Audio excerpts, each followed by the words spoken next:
The following video you're about to watch was taken off the security camera of a daycare, and what happens on this day was a visceral display of a child's instinctive fear that has since left the staff questioning the safety of their space. Children are often dismissed for having overactive imaginations, but the reaction of the young boy in this footage suggests he was responding to a very real threat. As he plays alone in the back room, he suddenly bolts toward the main area, his screams indicating a level of terror that goes beyond a simple jump scare. His guardian immediately rushes in to find the source of the disturbance, but the room appears empty. While she's there, the entity makes its presence undeniably known in the area where the kids are playing.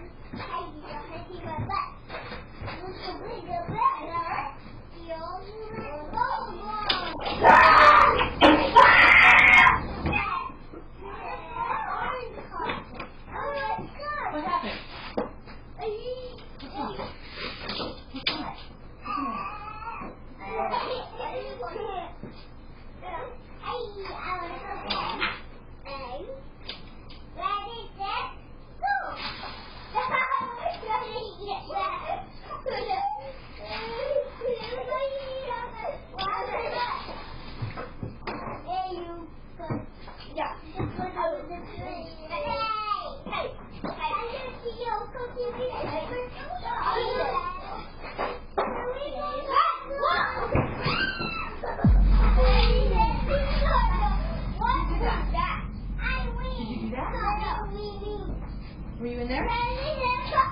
Were you in there? No. Who knocked this over? Who knocked this over? Maybe it was just air. Yeah, what was it done? Well, I could have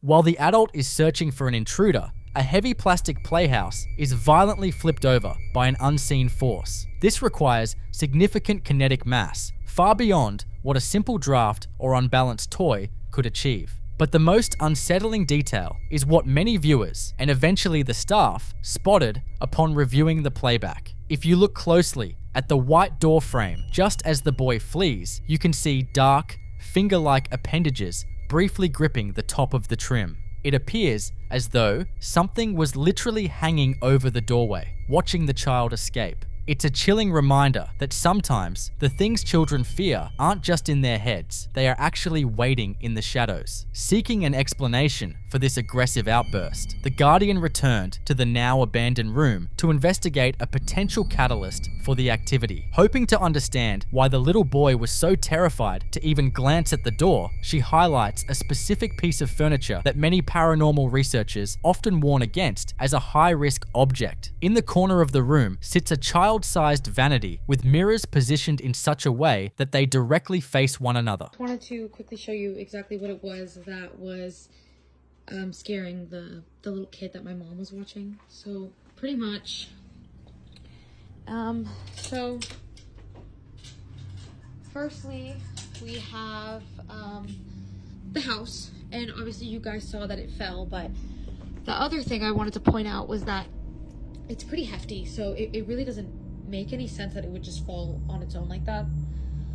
So that's just something I wanted to point out. And this is the room. The crazy thing about this is that there was like markings at the top of the entranceway of like the doorway, and I guess in the video you can see hands gripping onto the doorway. I don't really know what to make of that. I thought at first that it was like bugs or something like that, but it looked almost like two hands like gripping on the top, like leading into this room, just like.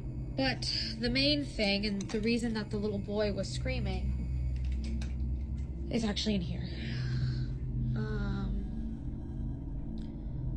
We have this covered up for a reason.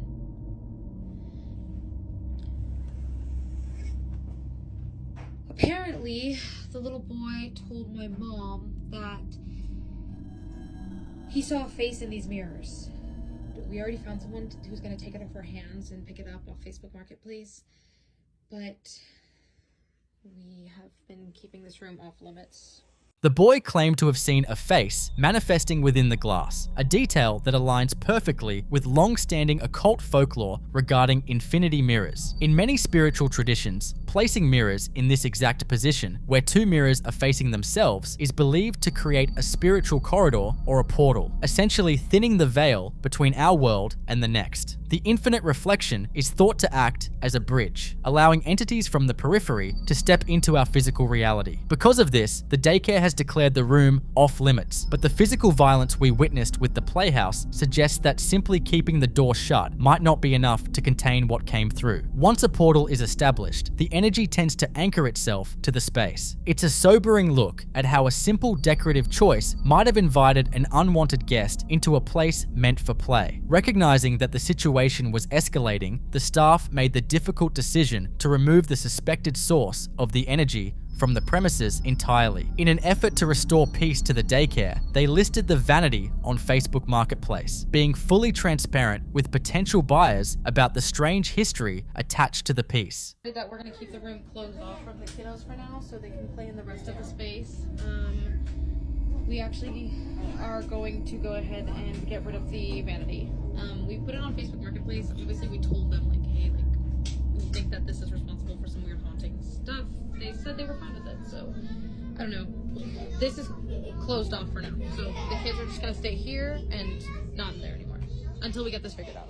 Despite the warnings, an urgent buyer came forward, claiming to be unbothered by the reported hauntings. This decision to offload the object highlights a common dilemma in paranormal cases. Does removing an anchored object truly end the activity, or does the entity remain attached to the location itself? The issue might be with the room's layout, rather than the vanity, as the environmental thinness created by the mirrors might persist even after they are gone. For now, the room remains gated and empty, a silent zone in a building that should be filled with laughter. The daycare staff is hopeful that once the vanity is hauled away, the hand at the top of the door frame and the shifting shadows will go with it. But as any seasoned investigator will tell you, some doors, once opened, are notoriously difficult to close, especially when they have been welcomed by a configuration that invites the unknown. While the staff waited for the buyer to arrive, the daycare remained in a state of high alert. The vanity was still positioned in the back room, serving as a silent, reflecting observer of the growing tension. However, any hopes that the entity would remain passive until the piece was removed were quickly shattered. In the following sequence, the security camera captures an event that defies the mechanical reality of the building.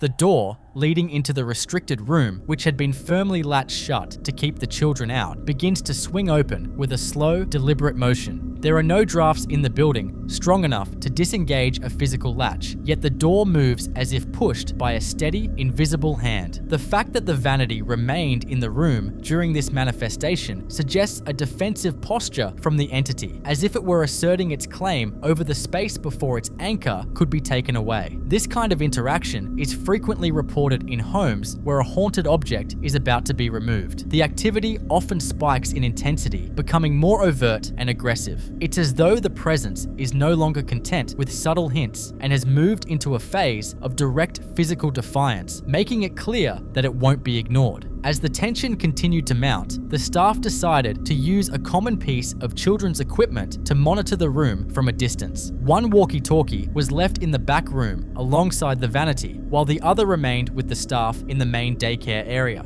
It was a simple experiment, but the results were anything but expected.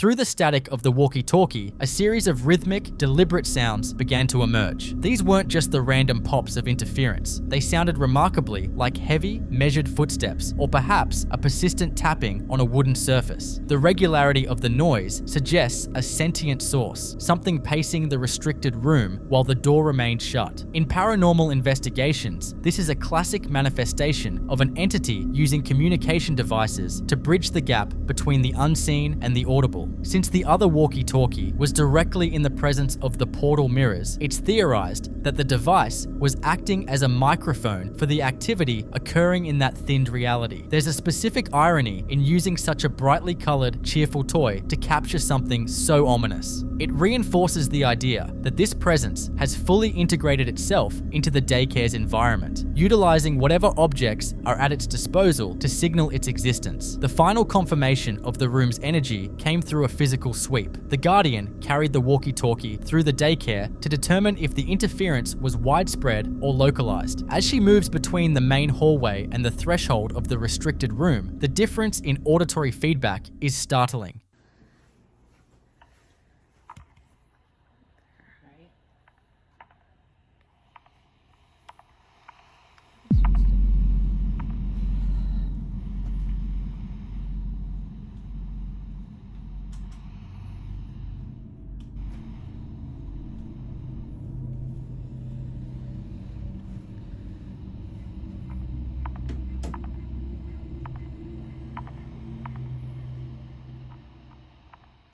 Outside the room, the device is relatively quiet, but the second she steps into the space containing the vanity, the walkie-talkie erupts into a frantic, rhythmic clicking. It sounds remarkably like a Geiger counter hitting a radioactive hot zone. When she retreats, the noise vanishes. When she enters, it returns with aggressive speed. This localization is the definitive hallmark of an anchored haunting. It confirms that the entity's influence is tethered specifically to that square footage. Some commenters have suggested that the vanity didn't just bring the energy, it acted as the lightning rod that allowed it to strike. The daycare has since moved the furniture and had the space cleansed, hoping that removing the portal would finally break the entity's grip on the building. Whether the daycare is truly quiet now remains to be seen, but the physical evidence captured across these 6 clips tells a story of an uninvited guest that was very much at home. So, what do you think? Is the room finally empty, or did the vanity simply leave behind a permanent hole in the veil? I'll let you come up with your own conclusions.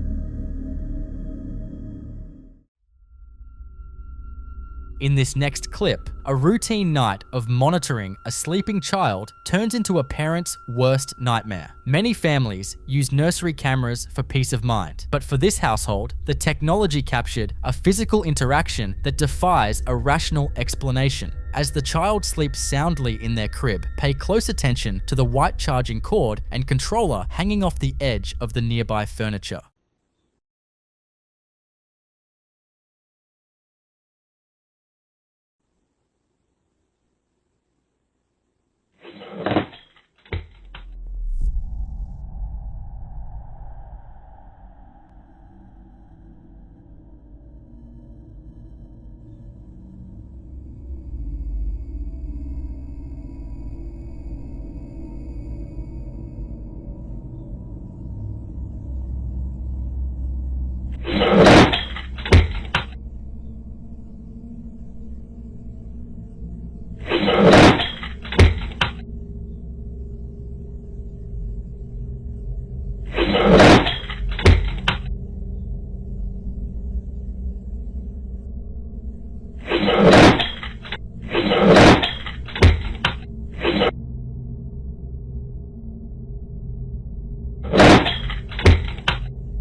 From the deep shadows beneath the crib, a small, pale, hand-like manifestation reaches out and distinctly grips the cord, pulling it downward with deliberate force. The child instantly stirs, as if sensing a presence in the immediate vicinity. In paranormal research, these partial manifestations are particularly chilling because they suggest an entity that has gathered enough energy to form physical appendages. The shape of the hand appears small, leading some to speculate it could be a child's spirit, but the aggressive nature of the movement has others fearing a more opportunistic presence. It is a stark reminder that even in the supposed safety of a nursery, we may not be as alone as we think. The activity in the home didn't stop with subtle tugs on a wire. The next day, the homeowners decided to take a more proactive approach after a series of unexplained events left them feeling uneasy in their own space. They set up an infrared camera to monitor the main living area while the entire family was out of the house, hoping to catch a glimpse of whatever was causing the disturbances. What they captured instead was an auditory assault that suggests an intelligent and seemingly territorial presence.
Amidst the normal background noise of the empty house, the silence is suddenly shattered by a massive, booming bang that sounds as if it's coming from right next to the camera lens. The force of the sound is so intense, it causes a visible distortion in the audio feed. But the most chilling part happens just seconds later. As the echoes of the bang fade, a clear, deliberate, and very human-sounding shh is heard, as if the entity is mocking the recording device, or perhaps hushing the house itself. Later in the same recording, the homeowners also captured the distinct sound of whistling and witnessed clothing hanging on a rack, moving on its own. This combination of physical manipulation and vocal mimicry is a hallmark of a high-energy haunting, where the entity is no longer hiding but actively engaging with the environment. For these residents, the shh was the final straw, a direct sign that whatever is in their home knows they are watching. Is this a spirit asserting its dominance over the home while the owners are away? Or is it trying to warn them of something even more malevolent lurking in the walls? In the following video, a Ring security camera in a seemingly quiet residential neighborhood captures a sequence of events that has left the homeowner, Adam Gibson, in a state of genuine distress. For weeks, Adam had been noticing peculiar movement on his property, fleeting shapes caught in his peripheral vision, and the sound of footsteps when no one else was outside. Initially, he attempted to brush these occurrences off as local wildlife or simple visual tricks, but the frequency began to form a pattern that made him feel as though he was being watched. His suspicions were finally validated when he reviewed his camera's archive. The footage focuses on Adam's driveway during the late hours of the night. Take a look.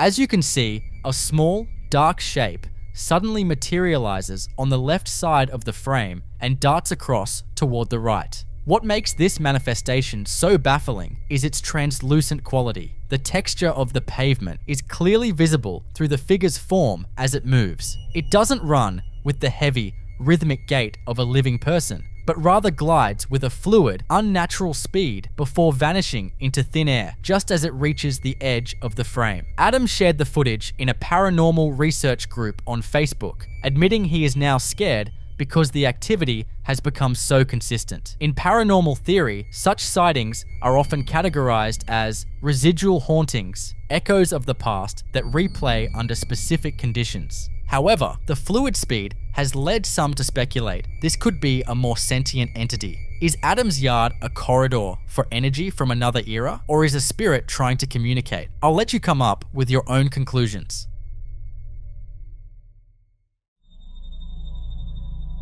In the next video, a resident named Jorge Luis captures a sequence that blurs the line between a nightmare and a physical manifestation. Jorge explains that while he has experienced vivid dreams before, this night felt as if something were physically present in the room. He didn't wake up with a clear memory, but his surveillance footage revealed an anomaly that has left him terrified.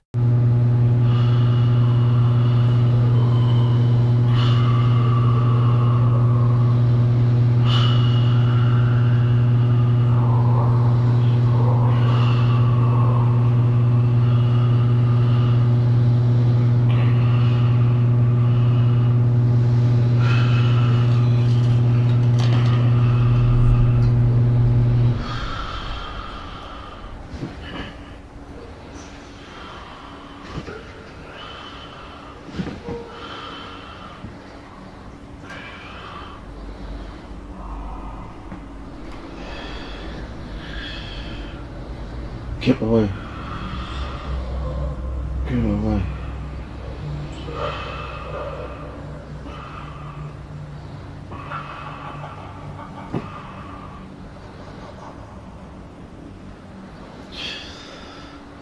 Get away from me.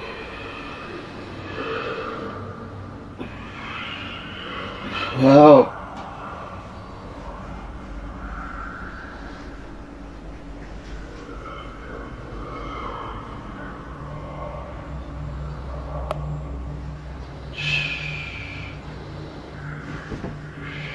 He's also attacking me.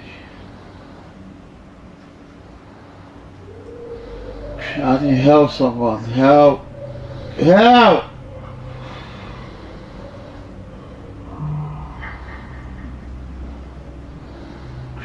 I'm trapped.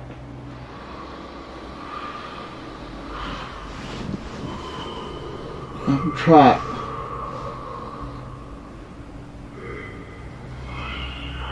Got me out.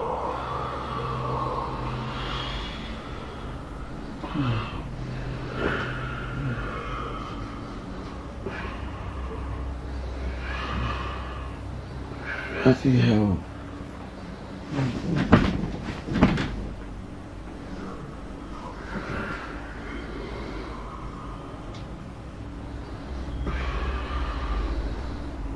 Want me to hold hostage.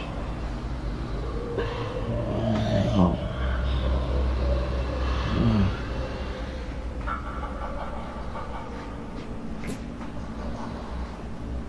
This is my family. Don't take my family. Take me instead. Let them go.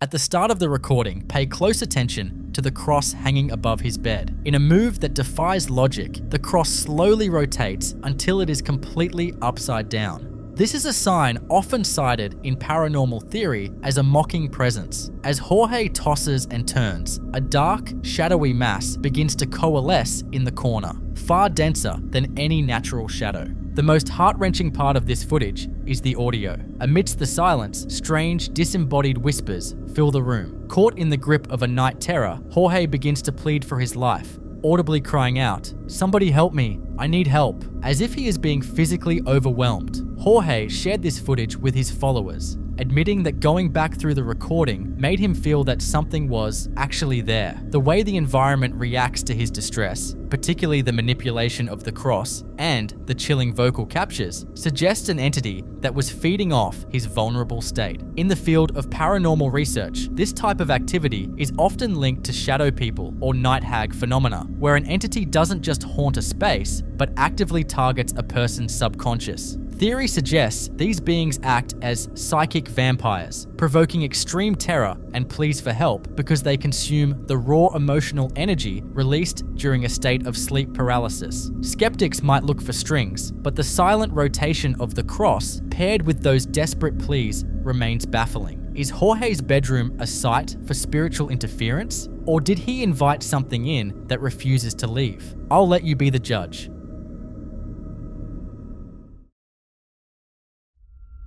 In this next clip, we witness a chilling occurrence captured by a young man who was simply trying to enjoy a quiet night at home. While watching a scary video on his computer, he began to notice something that was far more frightening than anything on his screen. His bedroom curtains were moving entirely on their own. Jorge explains that he immediately checked for any logical explanations, but the fans in the room were turned off and there was no discernible draft. But that's not all that happened. Driven by a mix of fear and a need for answers, Jorge finally decided to look outside his window to see if a prowler was responsible for the disturbance. But what he captured on the street below was far more unsettling than a person.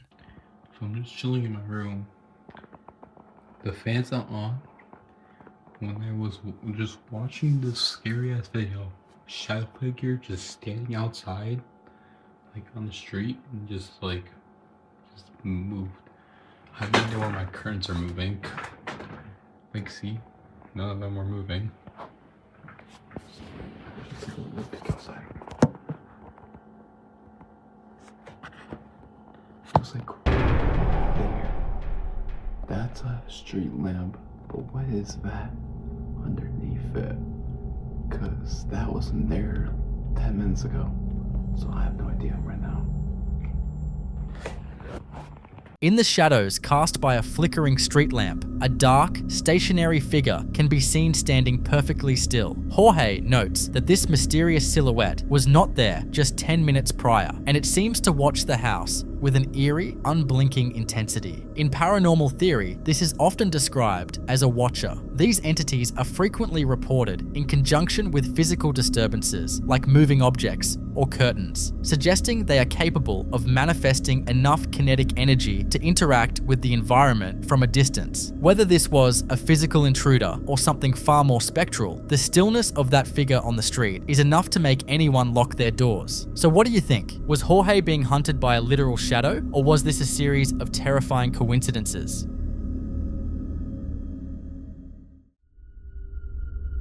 In this next clip, we look at a deeply unsettling series of events captured by a home security camera in the bedroom of a woman named Sam Nicolay. During the early hours of the morning, while Sam was sound asleep, her peaceful night took a dark and heavy turn that would eventually force her to question the safety of her own home. Sam describes experiencing intense, vivid nightmares that night, dreams so oppressive and realistic that she felt a physical weight pressing down on her in the room. When she finally woke up, she felt completely drained, cold, and struck by an overwhelming sense of unease. Driven by a gut feeling that she wasn't actually alone, she decided to check her surveillance footage to see if anything unusual had occurred while she was unconscious. As the footage rolls, pay close attention to the area right beside the bed.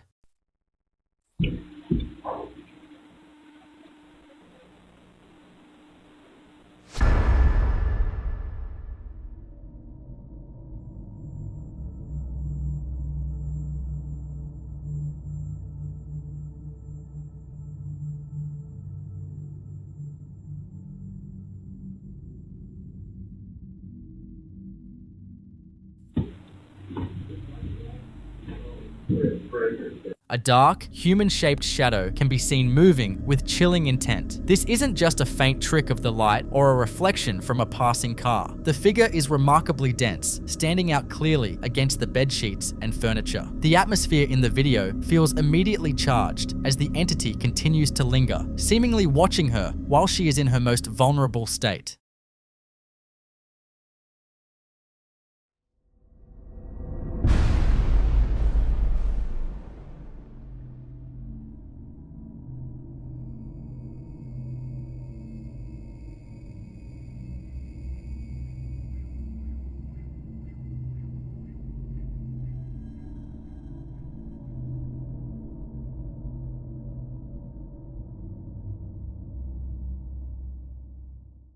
Perhaps the most compelling evidence in this case is that this manifestation was solid enough to actually trigger the camera's motion sensor. In the field of paranormal research, this suggests that the entity had gathered a significant amount of kinetic energy. Many investigators believe that these types of presences are opportunistic, likely feeding off the raw fear and emotional distress Sam was experiencing during her night terrors.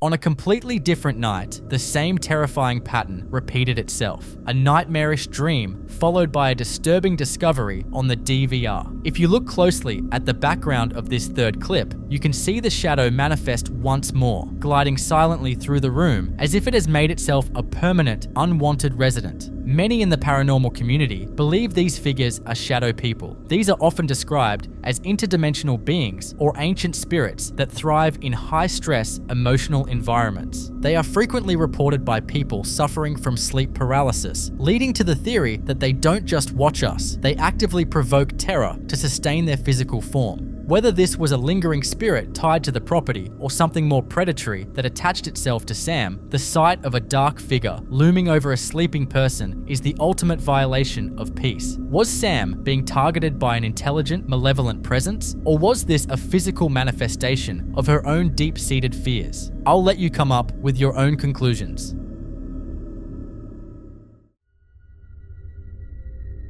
In the next clip, we look at a situation that's as frustrating as it is frightening. A woman recently moved into a new house, and within days, her daughter began hearing an aggressive knocking sound coming from inside the walls of her bedroom. At first, the family tried to brush it off as the usual settling of an old house, but as the activity intensified, it became clear that this was something much more deliberate. The mother asked her daughter to record the audio, and what she recorded is genuinely bone-chilling. In the video, you can see a text overlay explaining the bizarre nature of these sounds. They always happen at night. They move from the exterior walls to the ceiling and back again, and strangely, they never occur when her husband is in the room.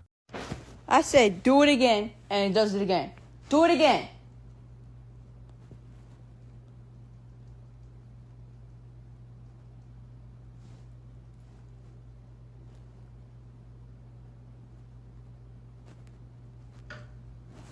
What the? Do it again. One more. Do it again and see what happens. Like, get me out of this. Do it again.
Every time she says, "Do it again," a sharp, rhythmic knocking responds from within the structure of the room. This kind of responsive activity is a classic sign of an intelligent haunting. Unlike a residual haunting, which is more like a psychic recording playing on a loop, an intelligent entity is aware of its surroundings and can interact directly with the living. In the paranormal field, this is often interpreted as a mimic or a poltergeist, attempting to establish a line of communication. By responding to her voice, the entity is demonstrating that it isn't just a random mechanical noise, it's something with a will of its own. The mother's exhaustion is evident as she pleads, "Give me a break," yet the knocking persists, louder and more frequent than before. It's a haunting reminder that once you acknowledge a presence, it often becomes more active in its attempts to be heard. What do you think? Is this a spirit trying to tell its story, or something darker testing the boundaries of its new environment?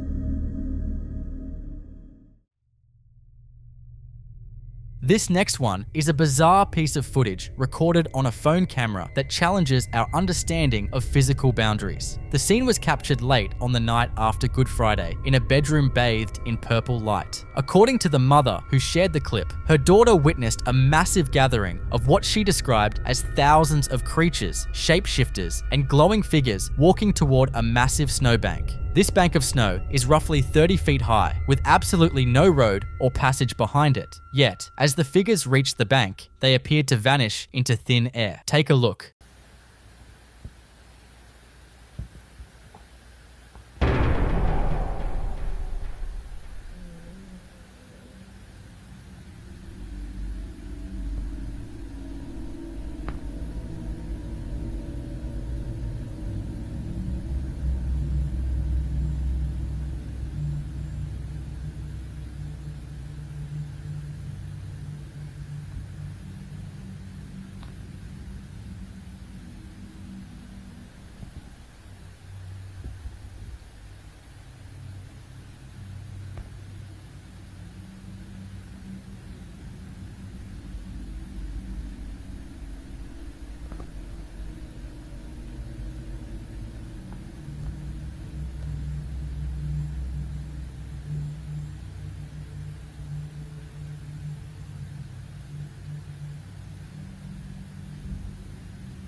You have to look very carefully at the movement across the white expanse of snow. Something runs across the frame so quickly that even slowing it down barely clarifies its form. Perhaps most baffling is the appearance of a car speeding out of the area, despite the snow being far too high for any vehicle to pass, and there being no road in that direction. The daughter believes she was witnessing a portal, as the entities and the vehicle simply disappeared upon reaching a certain point. Among the crowd, she reported seeing giant figures, one of which reportedly looked directly into her second-story window. Other creatures appeared to be carrying what looked like newborns under their arms. Because this was recorded on a handheld phone camera rather than a fixed security system, many of the typical explanations like lens flare or infrared dust reflections don't easily apply here. The movement is erratic and seemingly independent of the camera's position. In paranormal theory, areas where multiple entities of different types are seen manifesting and disappearing are often called window areas. These are believed to be spots where the veil between dimensions is thin, allowing various beings to cross into our world momentarily before returning. So what do you think? Was this a rare glimpse into a hidden gateway, or a series of visual anomalies caught in the purple glare? I'll let you come up with your own conclusions. In the following clip, what starts as a heartwarming family gathering takes a deeply unsettling turn. The footage centers on an elderly woman bathed in the warm glow of candles as her family sings to her. It's a standard, grainy home video, but the atmosphere subtly shifts when you look past the festivities and focus on the open doorway in the background. As the song reaches its peak, a distinct, childlike shadow darts across the room. The movement is quick but deliberate, and the shape clearly resembles a little girl. Watch closely.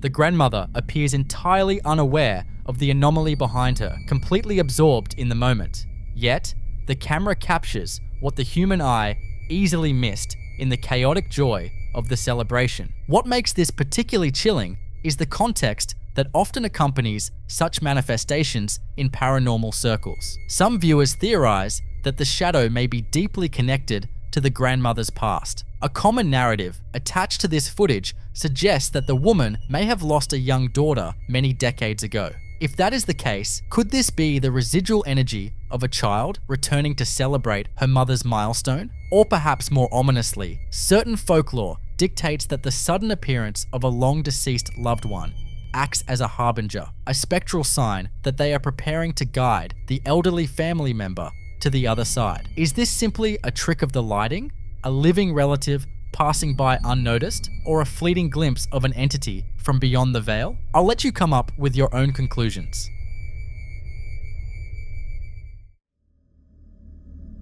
In this next clip, we see exactly why working in a mortuary or a funeral home requires a profound level of mental fortitude and an inherent comfort with the concept of mortality. These facilities are designed to be final way stations for the deceased, places where families gather to release their heaviest, most agonizing emotions. Because of this intense concentration of grief and transition, paranormal researchers have long considered funeral homes to be highly active epicenters for the supernatural. Usually, this activity is thought to be residual, a sort of emotional echo permanently etched into the very foundations of the building. But what happens when that energy stops being a simple echo and begins to interact with the living?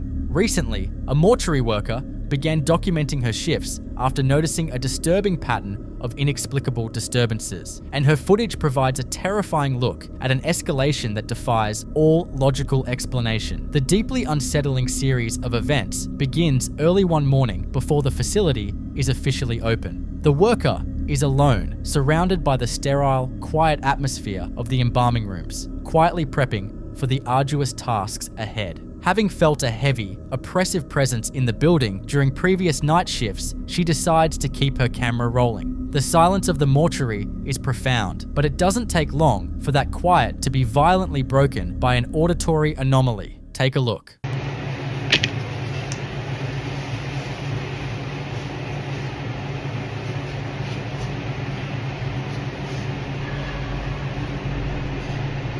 Listening closely, the vocalization carries a highly peculiar tone. It sounds like a hollow, agonizing wail that almost borders on a mocking laugh. In the context of a funeral home, one might easily write this off as a trick of the acoustics or a draft whistling through the ventilation. However, the sheer volume and human-like cadence of the sound make it incredibly difficult to debunk. But as her documentation continues over the following days, it becomes terrifyingly clear that this presence is not just a passive recording of the past. It is fully aware of her, and it is growing bolder. In a subsequent recording, the worker is no longer alone. She is joined by her son, who frequently accompanies her to assist with the heavy lifting and late-night duties. The presence of a second witness completely shifts the dynamic, grounding the experience in absolute reality. Watch their immediate reaction as the physical environment begins to manipulate itself right in front of their eyes.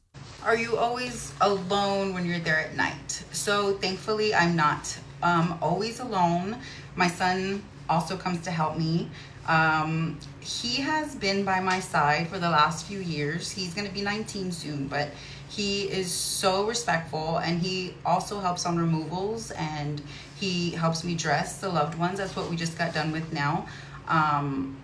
Tonight we had a loved one that was in really good shape, very peaceful, and it didn't take us long. And it's to the point where I don't even have to tell him what to do. He is already seasoned enough to know what we need to do. He hands me the correct tools.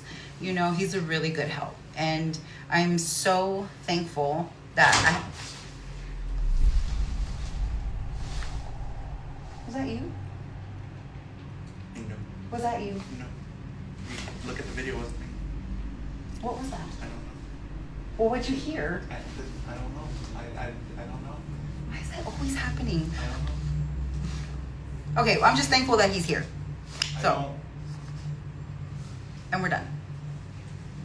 So, A heavy, solid door is caught moving entirely on its own, unprompted by any visible force. Mortuary and hospital-grade doors are notoriously weighty, deliberately designed to seal off specific rooms and prevent air circulation. A simple draft, or the natural settling of an old building, simply does not possess the kinetic energy required to unlatch and move a door of that size. The genuine visceral shock on her son's face is perhaps the most compelling piece of evidence here. His fight or flight response is triggered instantly. This leap from an auditory phenomenon to a physical manipulation strongly suggests the anomaly has gathered enough energy to interact with our three-dimensional space. From this point forward, the tension within the facility compounds at a rapid pace, and the entity begins to localize its activity. While standing in the corridor, the mother and son are suddenly frozen by the sound of aggressive, inexplicable shouting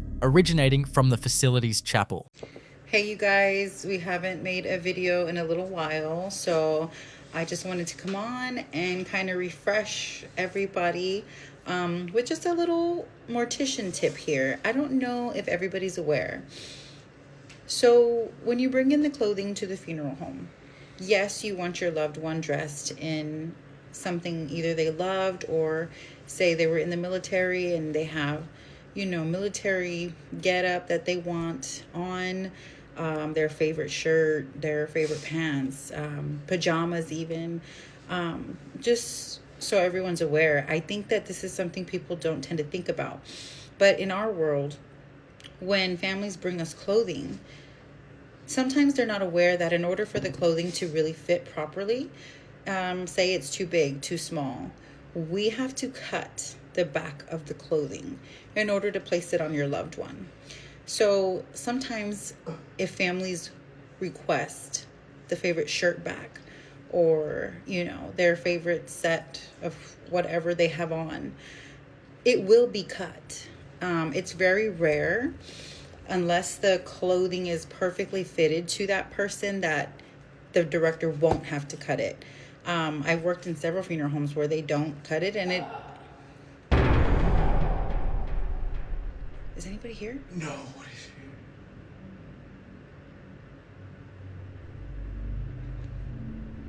Who's here?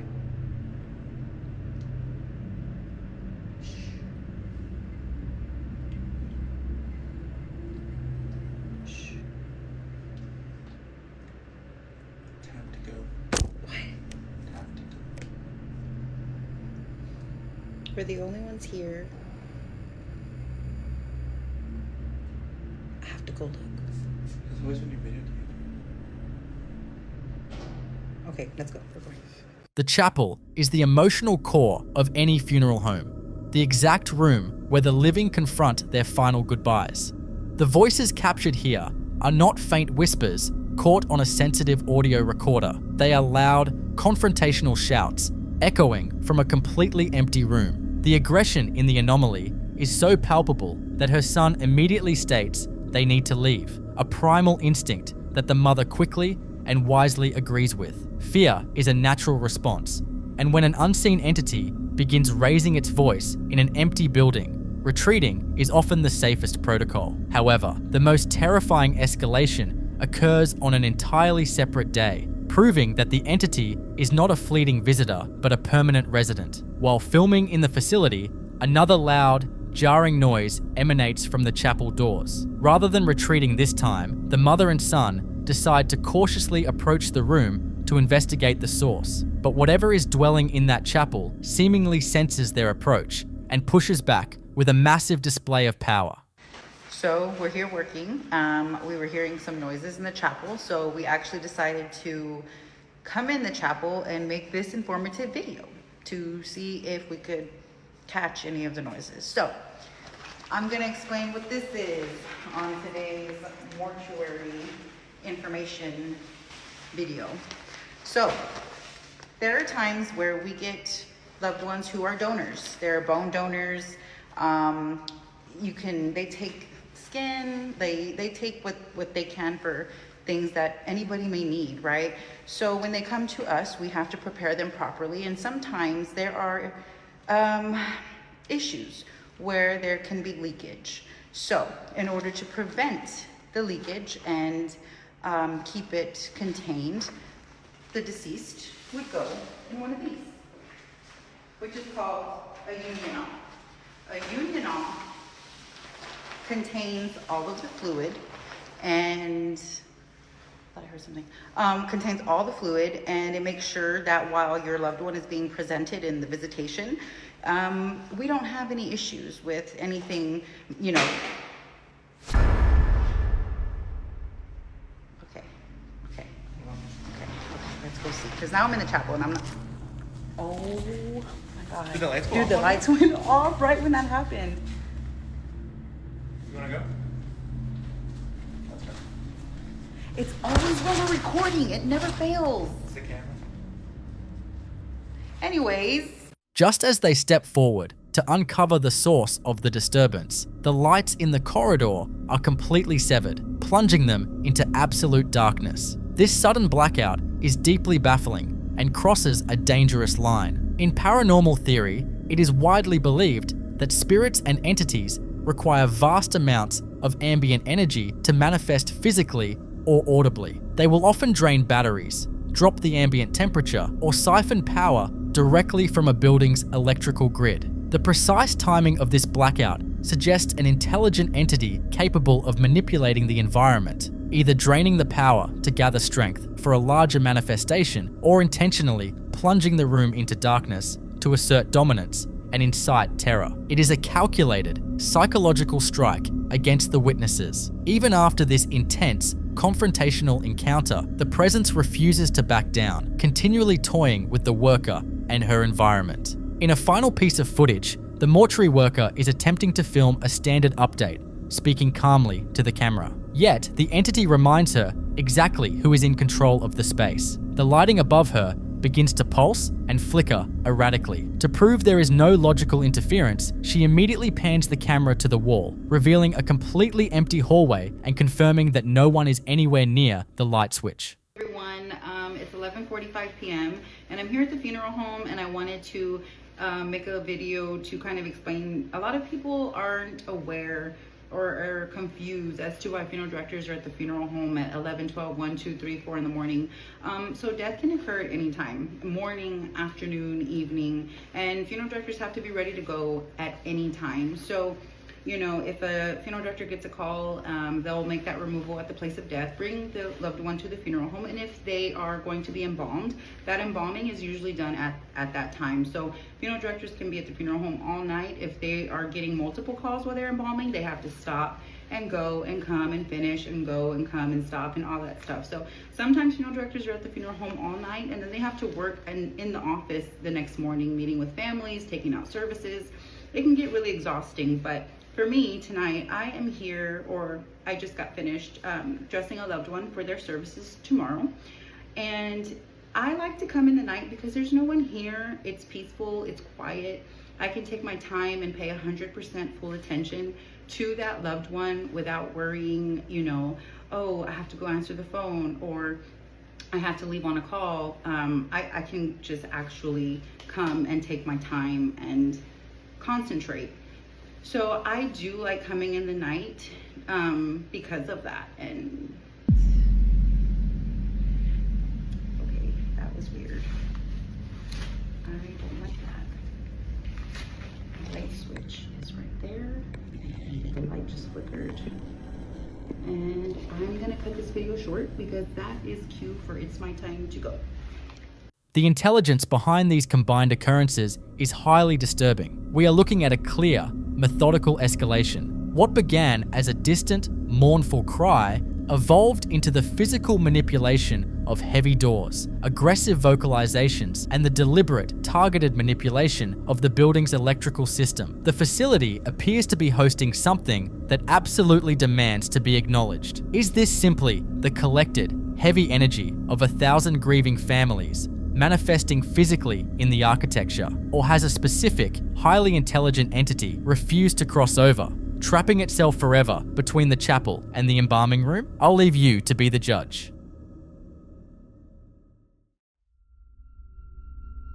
In this next clip, a worker at what appears to be a large cemetery or mortuary complex captures a series of events that suggest he is far from alone during his night shift. According to the man recording, he began documenting the area after noticing small objects being toyed with by an unseen force. Though he speaks in Spanish, the terror in his voice is universal as he repeatedly asks, "Who is there?" The footage begins with a focus on a simple water bottle resting on a flat stone ledge. Take a look. ¿Vieron la botella? ¿Vieron la botella? ¿La vieron? Si estás aquí, manifiéstate. Escucho algo. Escucho algo. ¿Hola? Mira, se cayó. Al mismo tiempo, amigos, mira alguien ahí al fondo. Buenas noches. ¡Ay, Dios! No. ¿Qué es eso? ¿Hola? Ay. ¿Quién eres? Ay. Ven. ¿Hay alguien aquí?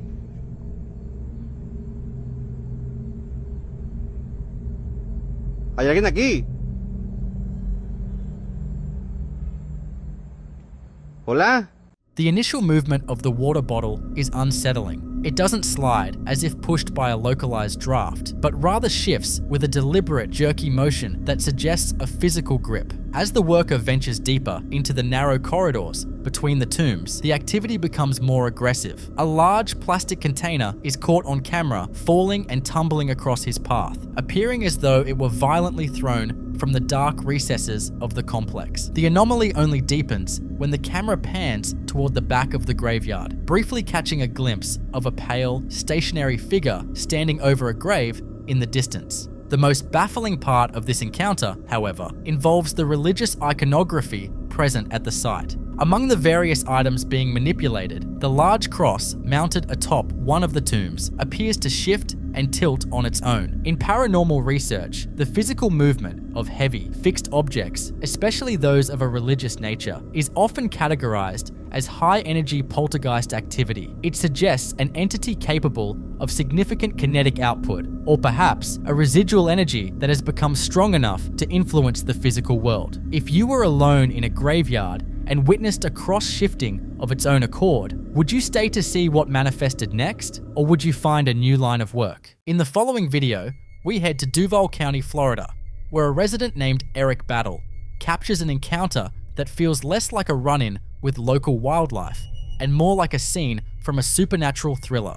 Eric had stepped off his porch late at night to check on his chickens after a long day of work. For weeks leading up to this night, he had been plagued by unsettling anomalies, fleeting shadows darting just out of sight, and the unmistakable sound of footsteps crunching on gravel when he knew for a fact he was alone. Initially, he attempted to brush these occurrences off as his mind playing tricks or perhaps a stray animal. But the frequency began to form a pattern that felt less like a coincidence and more like a deliberate, focused escalation. What he captures on this day is an auditory manifestation that defies every logical law of nature. Listen carefully. Y'all, I just walked off the porch and I came out here to check on the chickens. I just heard, first off, I heard my name. Second off, it sounded like somebody was saying, "Help me." Hold on.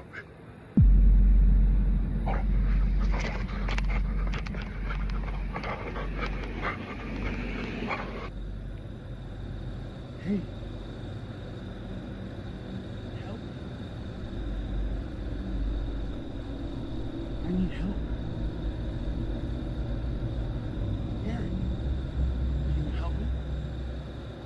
In paranormal research, this specific phenomenon is often referred to as mimicry, a predatory tactic used by certain entities to lure individuals away from the safety of their homes and into the darkness. The atmosphere shifts instantly from curiosity to deep-seated confrontation as Eric ventures further into the brush to find the source. However, on a separate day, the entity demonstrates that its influence on the property has evolved from mere sound to physical manipulation. Take a look. And so we keep this stuff like this locked. We keep stuff like this locked because, like I said, crackheads. Let's check to make sure it's locked. Door's locked. This is the trailer that I was worried about. Did you fucking see that, bro? Look, I'm telling you, bro. What the fuck? Okay, we're just gonna peek in. Oh my, what the fuck? There's fucking walking around in this motherfucker, bro.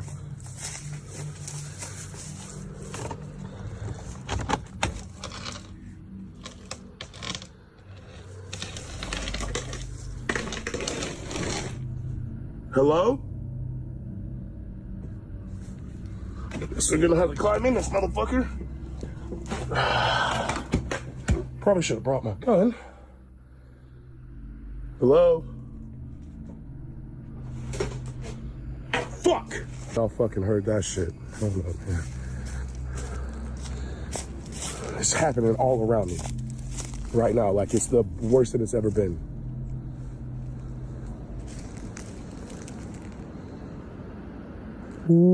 The mimicry goes from a voice pleading for help in a tone eerily similar to Eric's own to a true escalation when physical objects begin to move. As he investigates an abandoned trailer on his land, the interior looks like it has been violently ransacked. You can also hear metal bangs against metal and heavy items sliding across the floor, despite the doors being locked from the outside and no visible entry point for a human or a large animal. Some viewers theorize this could be a skinwalker or flesh pedestrian, beings known for replicating human speech and possessing enough kinetic strength to manipulate the physical world at will. So, what do you think? Is a physical intruder toying with Eric Battle, or has a sentient manifestation from the shadows of Duval County decided to claim the property as its own? I'll let you come up with your own conclusions.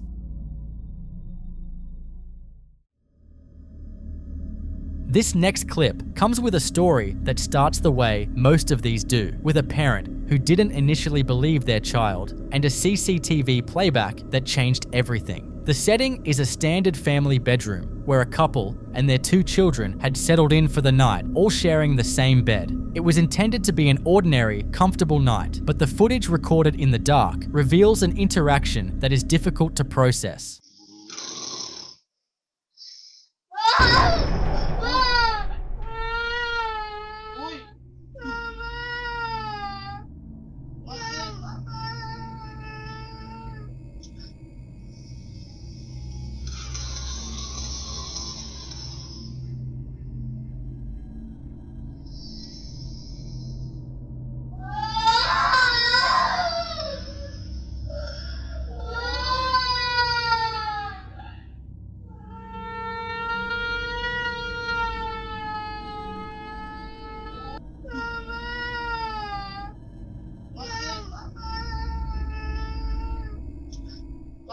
Something pulls at the blanket first, creating a distinct tension before the entity targets the young boy's leg. You can see the exact moment the physical contact occurs. The child's body reacts instinctively, his leg bending as if gripped by an invisible hand. His subsequent cry wakes his mother, who, in a state of sleep-induced confusion, assumes she had simply moved the blanket herself. She reassured him it was nothing, and the boy went back to sleep, believing her. It was only when she reviewed the security footage the following morning that she saw what her son already knew. Something had been in that bed with them, and it wasn't a family member. What makes this particular manifestation so unsettling is the deliberate targeting. In a room full of sleeping adults, the presence went specifically for the child. In many paranormal traditions, children are believed to be significantly more vulnerable to physical interaction. Their energy is often described as more accessible and open compared to adults, who have spent years building psychological walls. The mother expressed a desperate hope that the event was isolated, but an entity confident enough to manifest in a crowded bed is rarely easily discouraged. To provide context for the aftermath, the family's reaction moved swiftly from disbelief to spiritual defense. After seeing the footage of their son being physically grabbed, they refused to wait for a second occurrence. They sought immediate intervention, leading to a sobering scene of the family gathering as a priest leads them in prayer to cleanse the home.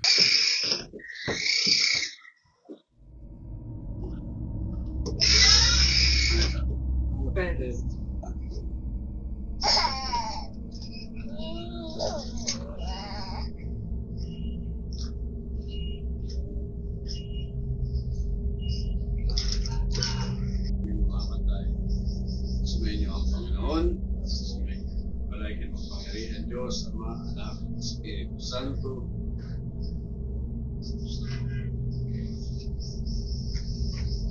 So, ano, kagabi lang nangyari yan. Isang araw pa madaling araw.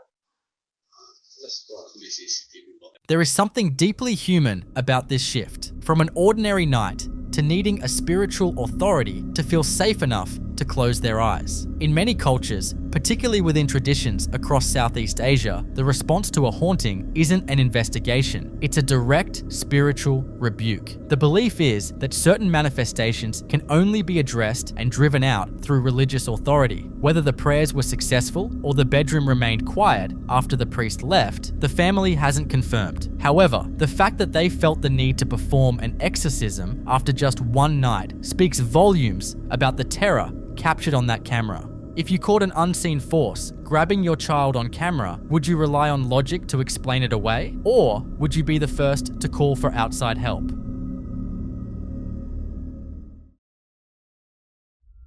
This next video takes us to Texas, where a woman named Alicia shared a series of distressing events on behalf of her brother. Moving into a new residence is intended to be a fresh start, but for him, the atmosphere quickly became oppressive and volatile. It began with the standard, peculiar sounds of a building settling, but soon evolved into high-energy physical manipulation that suggests a powerful entity has claimed the space. The following footage captures the moment the activity crosses the line from unsettling to dangerous.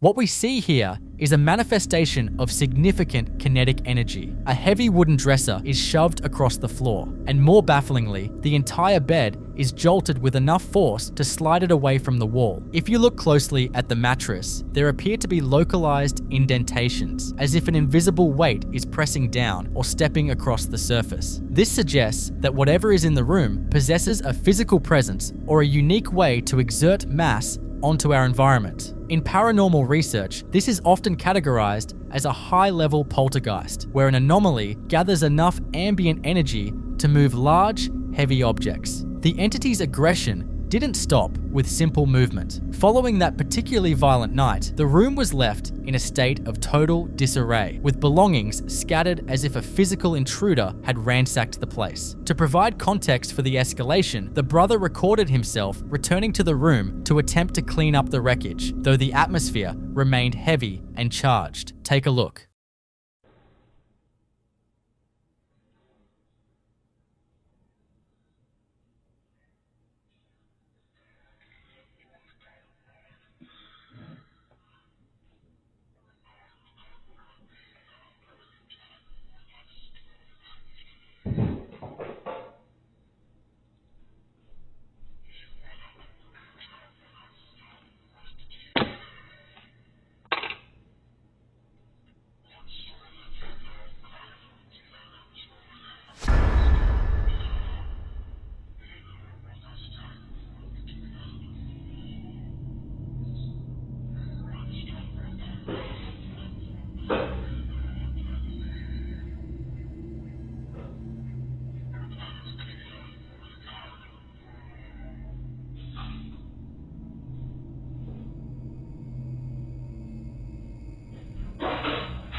There is a school of thought in the paranormal world that suggests confronting such entities with aggression, specifically shouting or cursing, can effectively end a haunting. The theory is that by demonstrating a total lack of fear, you remove the emotional fuel the manifestation needs to interact with the physical world. If the entity is feeding on anxiety, an assertive, angry response might break its cycle of influence. However, given the sheer physical power required to move a bed, others argue that this might only provoke a more violent response from a territorial presence. In cases this intense, many believe that simple household cleansing like sage or holy water may be insufficient, and that a professional investigator or spiritual authority is required to properly address the inexplicable energy. Was this a poltergeist hitting its peak energy, or something more malevolent asserting its ownership over the new tenant? I'll let you come up with your own conclusions.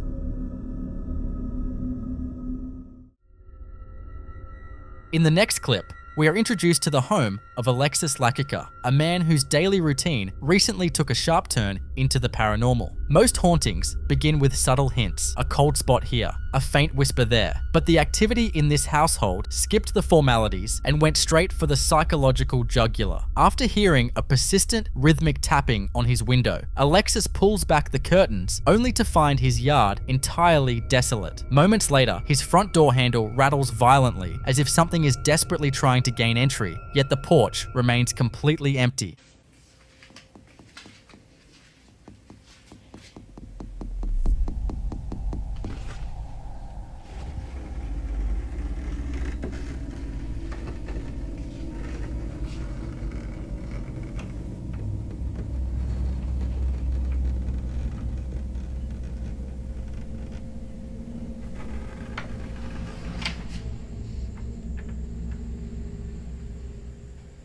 In the world of paranormal research, this is often interpreted as an entity testing the locks, gauging the resident's fear level to see if it has enough energetic fuel to manifest more aggressively. But the most chilling escalation occurred several nights later at exactly 12:55 a.m. when the silence of the house was shattered by a mechanical performance. Alexis was drawn into his living room by the sound of electronic music and disjointed phrases emanating from the darkness. Watch closely.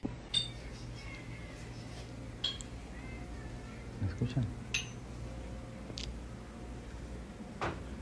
¿Qué quieres? Déjame en paz, aquí vivo yo. Sí, siempre. Si esto siempre lo dejamos apagado. Apagado. Sitting on a chair was a children's zebra toy performing its preset songs, despite the fact that the power switch was clearly flipped to the off position. This isn't just a simple battery fluke, it's a direct manipulation of the device's internal circuitry. As he tries to process the toy's behavior, a nearby electronic keyboard joins the performance on its own while no one is at the keys. This multi-layered activity suggests an entity that has moved past the testing phase and is now exerting physical control over the environment. Many researchers believe that spirits find modern electronics easier to trigger because they can siphon ambient electrical energy to produce a physical result with minimal effort. It is a calculated move designed to ensure the entity remains the center of attention. Alexis is left standing in a dark room, surrounded by off devices that seem to have developed a sentient mind of their own. If you walked into your living room at midnight to find your off toys throwing a concert, would you try to debunk the wiring, or would you be packing a bag before the second verse? In the following clip, we encounter a scenario that goes far beyond a typical residual haunting. When investigators assess a location, they don't just look for movement or sound. They pay very close attention to environmental and sensory changes. One of the most severe red flags you can experience in your home is olfactory, specifically the sudden, unexplained smell of sulfur or rotten eggs. In the paranormal world, that nasty smell usually isn't just bad plumbing. A lot of people believe it's the physical sign of something really dark and heavy entering our reality. When an entity like that steps into a room, it completely shifts the energy. Keep that in mind and keep your eyes glued to the wall right behind the couch.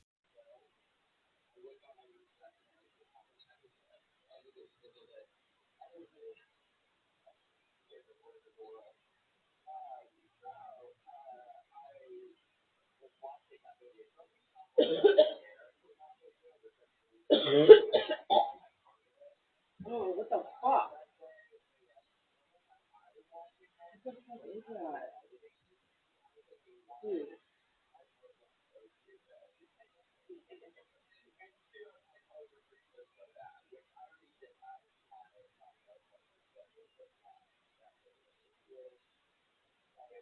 Baby, what took you so long to answer?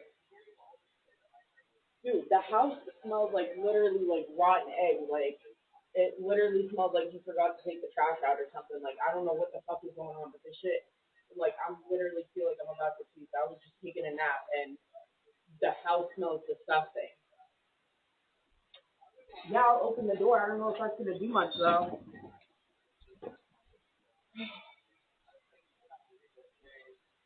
The door's open. I don't know. I need a fan or something. You need to get home and like air, like do something in here. Did you take the trash out? What the fuck, baby? The lights are fucking flickering now, dude. Baby, stop! What the fuck? Baby!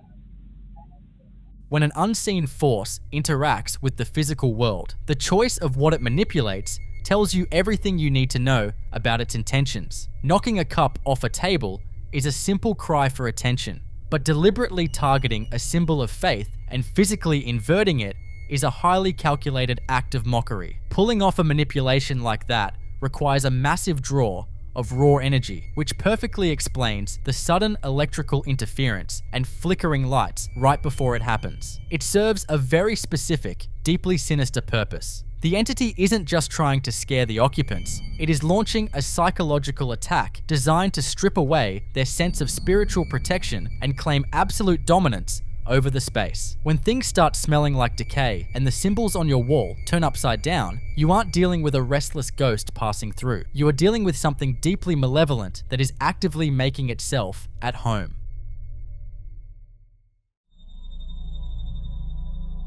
In the next clip, we see a perfectly normal family moment take a very strange turn. A mother and father are sitting on the floor, playing with their baby boy. The baby is laughing, and everything seems completely fine, but right in the middle of a giggle, he abruptly stops. The parents were actually so confused by his sudden change in behavior that they posted the video asking a genuine question. Did my son see a ghost or have a seizure? This naturally sparked a huge debate in the comments. While some people suggested it looked like a brief absent seizure, others pointed out an environmental anomaly. As you watch, pay very close attention to the lighting in the room right before the baby's demeanor shifts.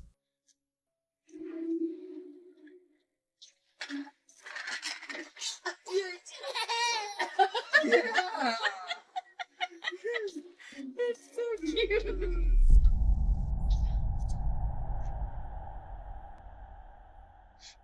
While a medical explanation is always the most logical place to start, a lot of viewers argued against it based on the visual evidence. First, the physical reaction doesn't entirely fit. Even while his face is frozen, his arms are still subtly moving, and the freeze lasts for just a fraction of a second before he snaps right back to normal. As several people pointed out, absent seizures don't typically resolve that instantaneously, but the detail that really makes people lean toward a paranormal explanation is the lighting. Just as one viewer noticed, right before the baby locks his eyes on the empty space, the brightness of the camera feed inexplicably surges. A medical episode happening inside a child's brain does not cause the external lighting in a room to fluctuate. That kind of sudden light anomaly is often associated with energy shifting in a room. The parents don't know what happened to their boy, but what do you think?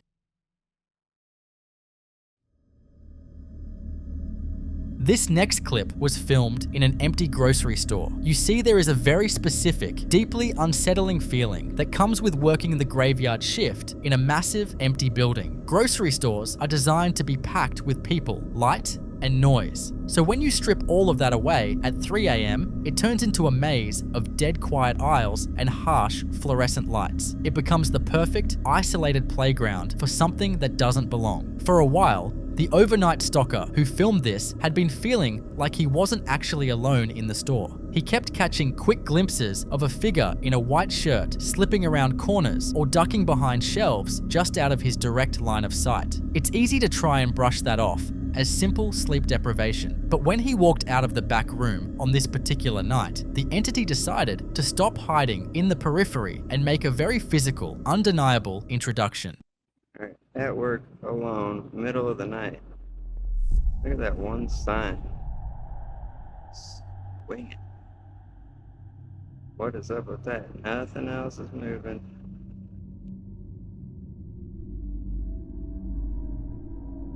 The one sign right there. What's up with that? Skeptics will immediately try to blame the HVAC system kicking on or a draft from a loading dock door. But basic physics completely ruins that argument. If that was air current, the other identical signs would at least be swaying too, but they are not. They're dead still. That isolated aggressive movement is completely unnatural, and the fact that the sign is hanging way too high up for a living person to physically reach just adds to the nightmare. That isn't a draft. That is the exact same figure in the white shirt he's been seeing for weeks, finally stepping out into the open and showing him how much physical power it actually has. What would you do if that were you?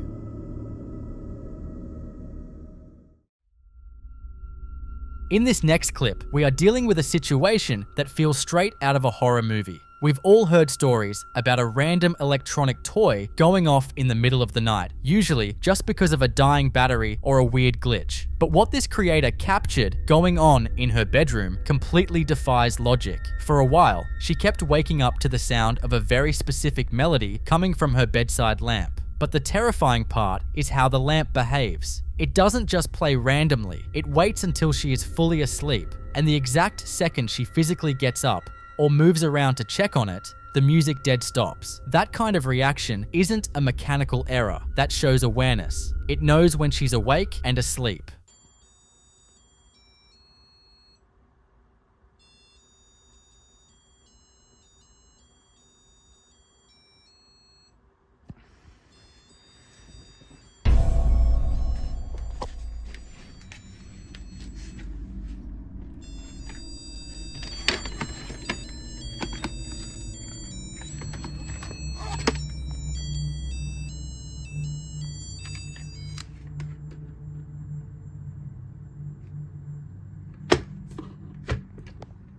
If you listen closely, the song playing is Auld Lang Syne, the classic tune everyone sings at midnight on New Year's Eve. Hearing that tinny, cheerful melody echoing in a pitch-black bedroom while you're trying to sleep is unsettling enough on its own. Naturally, the comment section was flooded with people trying to rationalize it, mostly claiming it's just the sound of a musical microchip dying on a low battery. But here is the massive problem with that theory. The creator explicitly confirmed that the lamp is completely unplugged from the wall, and it doesn't even take batteries. There is literally zero physical power source connected to this object. If a device has absolutely no electricity running to it, it cannot produce sound. Unless, of course, something unseen in that room is providing its own energy to make it play. So, what do you think? I'll leave you to be the judge.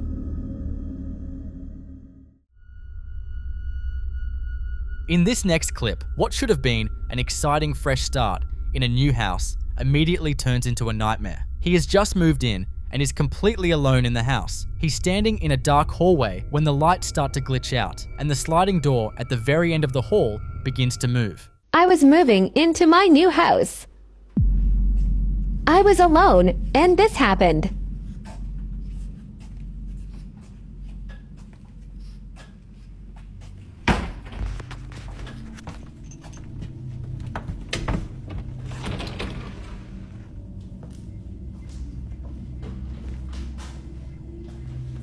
Good luck to me.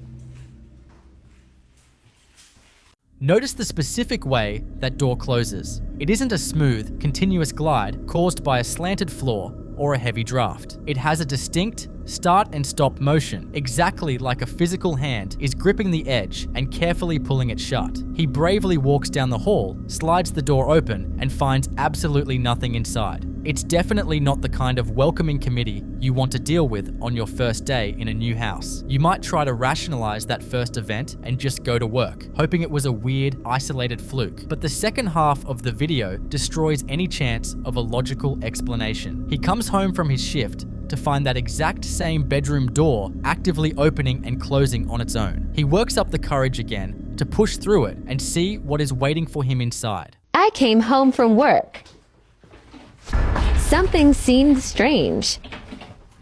My lights were on and something weird happened.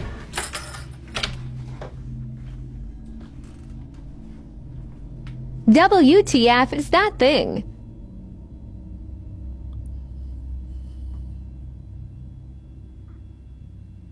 Somebody get me out of here. The door moving is creepy enough, but finding that vintage clown doll sitting dead center on his bed takes it to a completely different level of terrifying. Remember, he lives completely alone and absolutely did not put that doll there. In paranormal research, objects like old dolls are often viewed as trigger objects, items that can hold significant residual energy or even act as an anchor for an entity. Physically transporting an object like that and placing it directly on where he sleeps while he was out of the house is a massive escalation. It's a very clear, very sinister message from whatever is sharing that house with him. I was in your room and I am waiting for you.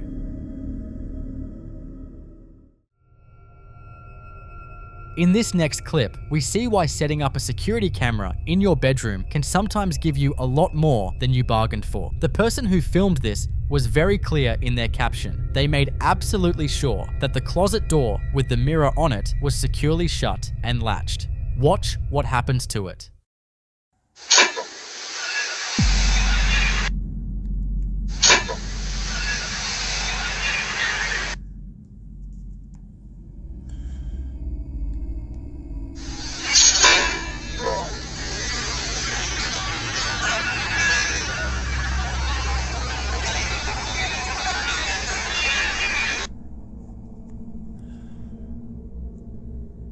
A latch door doesn't just pop open on its own because of a breeze or the house settling. It takes physical force to undo a latch and pull it open. But as creepy as that is, it's really just the warm-up. That same night, while the creator was actually in the room, fast asleep in bed out of the camera's view, their phone got a motion alert from the camera, and when they checked the footage the next day, they saw this.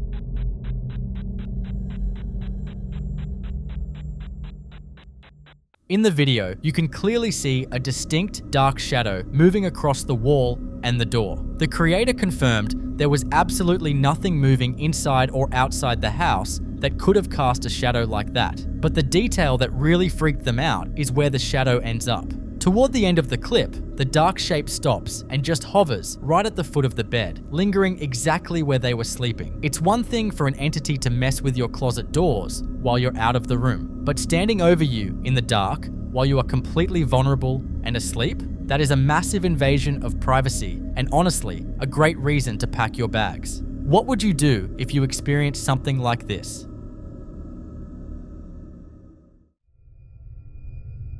This next clip presents a very unsettling dynamic. When we see grainy baby monitor footage recorded at 3 a.m., we naturally brace ourselves for something terrifying. But what happens when the entity lurking in your child's nursery isn't there to scare them, but to protect them? The footage shows a baby awake and playing in his crib in the middle of the night. As he rocks backward, getting dangerously close to smacking the back of his head against the wooden rails, an unseen force intervenes.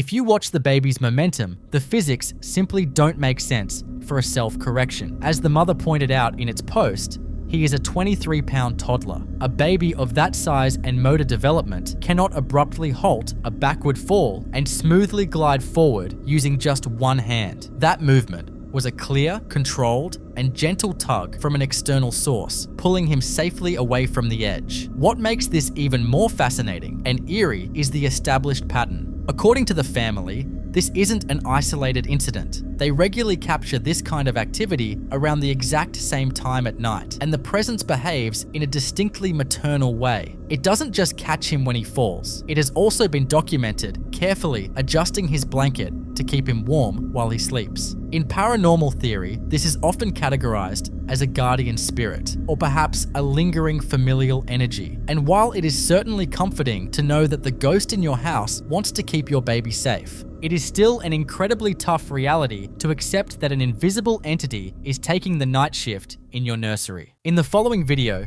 a seemingly innocent interactive display at a children's museum manages to capture something it was never designed to see. The person filming is just passing the time, messing around with a thermal imaging exhibit. As he holds his hand up to the lens, his body heat registers normally in bright, warm colors. But it's what happens in the background of the screen that has left viewers completely baffled. Lying completely motionless on the floor is a dark blue, human-shaped silhouette. Confused, the man pans his camera away from the monitor and points it directly at the physical floor in front of him, only to reveal that the space is entirely empty. Watch.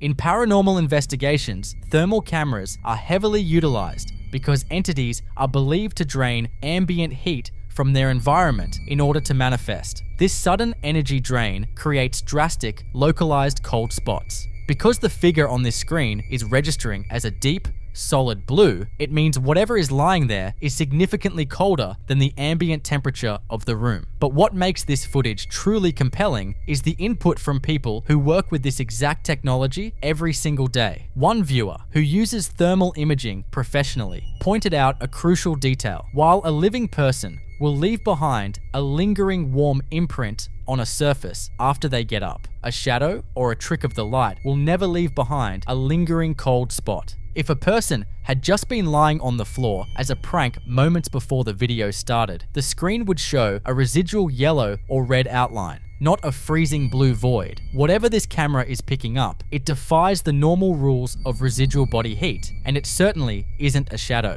Did this museum exhibit accidentally capture the heavy imprint of a spirit tethered to that spot on the floor? Or is this just a highly unusual glitch in the system? I'll leave you to be the judge.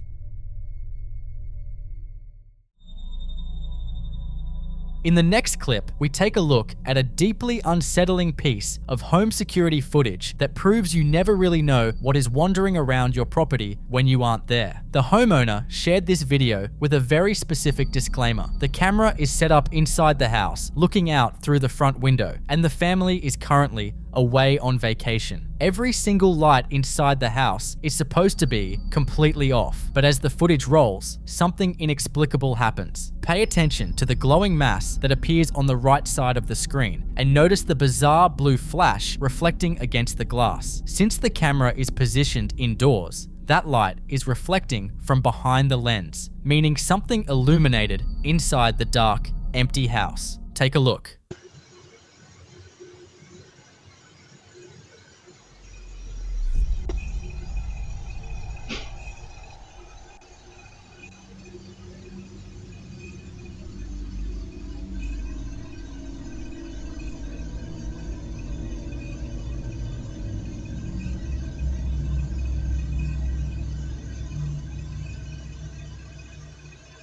There is a lot to unpack here, especially when considering how the camera's system actually reacted to the event. The homeowner perfectly described the glowing mass, noting that it initially looks like footsteps, then starts floating. If you watch closely, it elongates and shifts before morphing into a solid orb and drifting intentionally across the yard.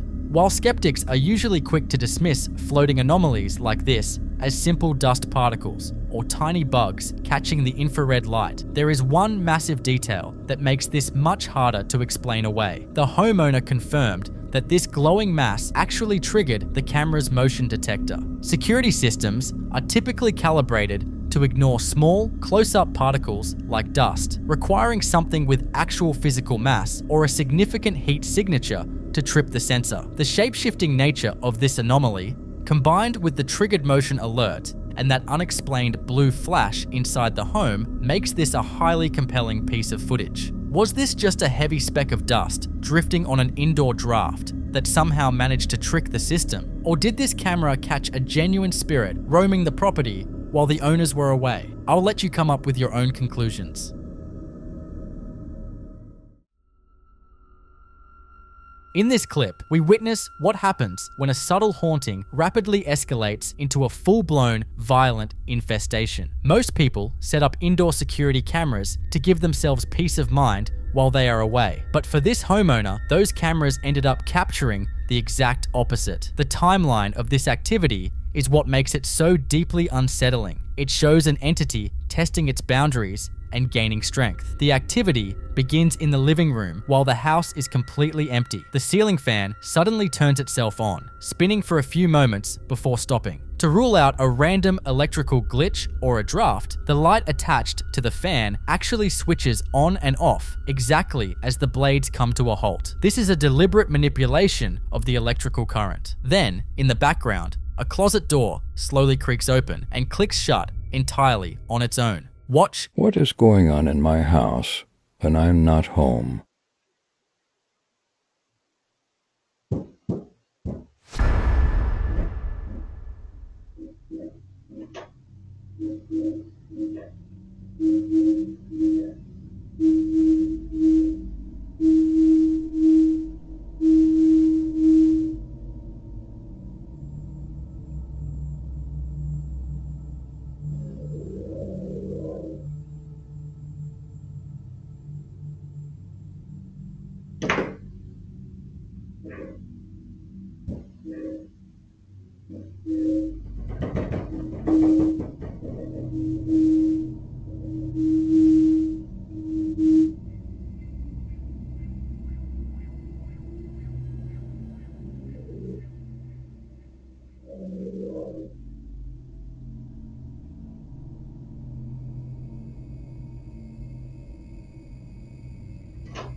In paranormal research, entities often start small to test the waters and build up kinetic energy. Whatever has invaded this home quickly realized it was being watched, and the physical manipulation only grows stronger. That same closet door continues to act up, but the entity begins interacting with much heavier objects. The tablecloth is noticeably tugged by an invisible force, and a heavy wooden dining bench is dragged across the floor. Moving solid wood takes a significant amount of energy, proving this is no longer just a passive spirit. It's happening again.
By the next day, things crossed the line from creepy anomalies into highly aggressive, chaotic poltergeist activity. The energy in the house completely shifts. Multiple dining chairs are violently pulled away from the table, the bench is dragged once again, and the door repeatedly slams. Even smaller objects become projectiles, as a tissue box is aggressively pulled across the living room carpet. Moments later, the homeowner walks into the frame, completely baffled by the inexplicable, terrifying mess left behind in an empty house. It's getting more intense.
While moving furniture is terrifying, coming face to face with the entity is a completely different level of nightmare. In this next part, the man's son is hanging out in his room when that same problematic door slowly swings open, but this time it isn't an invisible force. According to the family, the son actually saw a distinct, terrifying face peering back at him from the dark space in the closet. His blood-curdling scream as he bolts downstairs in absolute terror tells you everything you need to know about what was looking at him.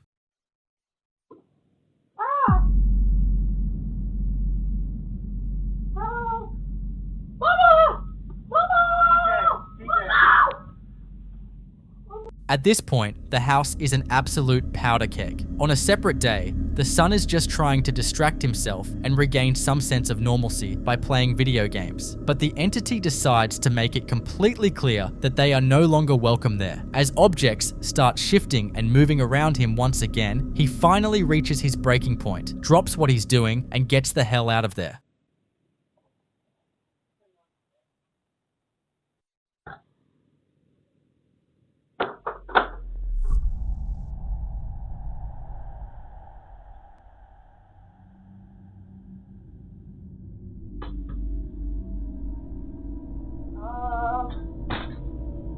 Daddy?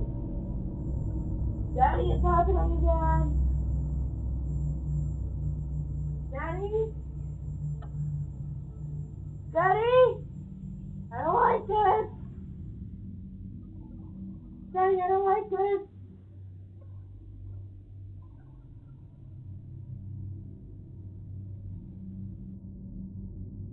Daddy?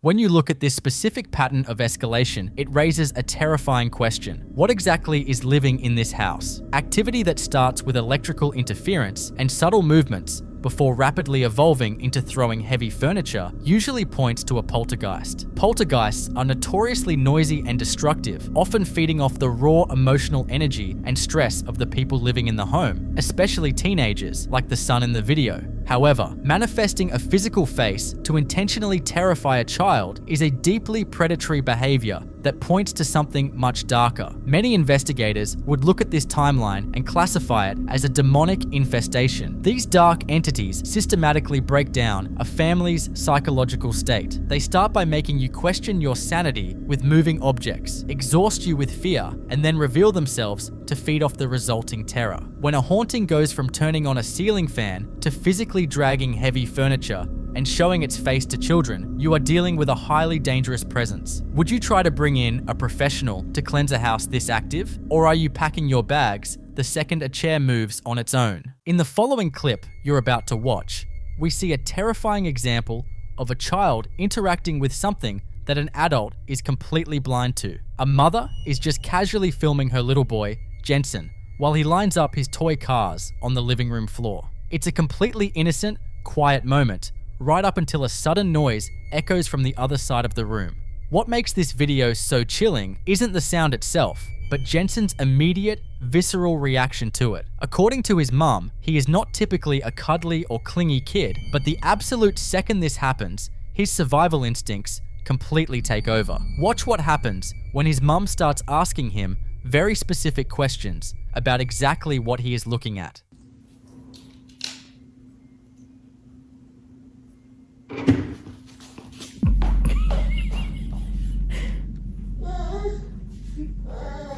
What? It's okay. Do you see someone? Yes. Who do you see? Dad. Who is it? Daddy. You see someone over there? What are they doing?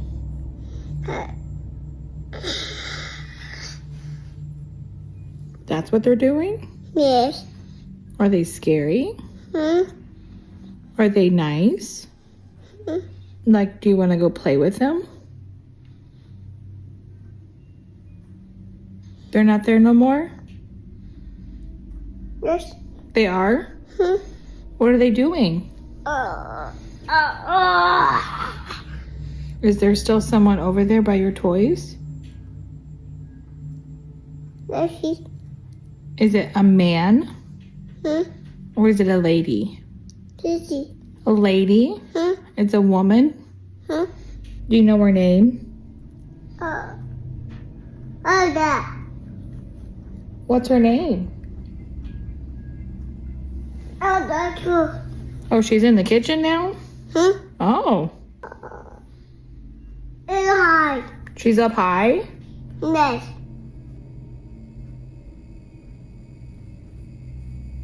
Dad. Oh. Dad. Oh. What? Daddy. What is it? Dad. You tell me, I don't see anything. Oh, Dad. You keep pointing by your toys. Is there someone by your toys? Oh, shit. You keep pointing to the chair. Oh. Is there someone in the chair? Yes. Can you point to where you see someone? Where are they? Dad. They're right there. What are they doing?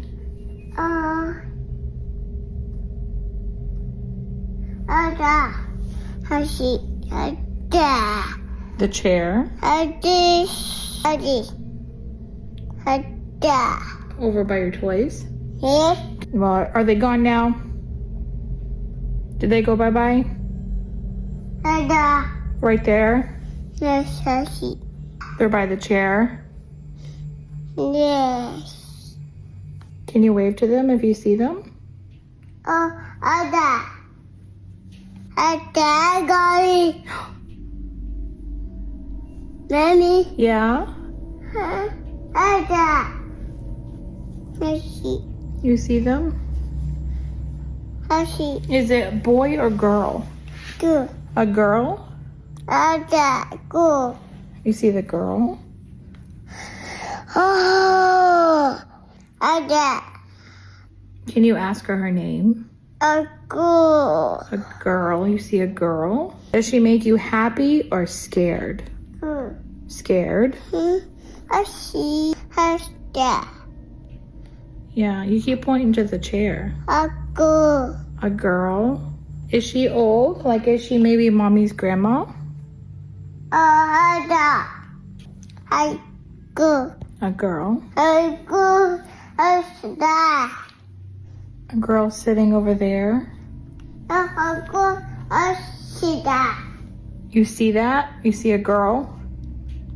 I go see. I see that. Go see. Oh. Shit. Did she wave to you? No, I see that. Is she nice? Yes. Oh, she is nice. Where is she? Bye. I know you're waving to the chair, but where is she behind? Like, can you look at her?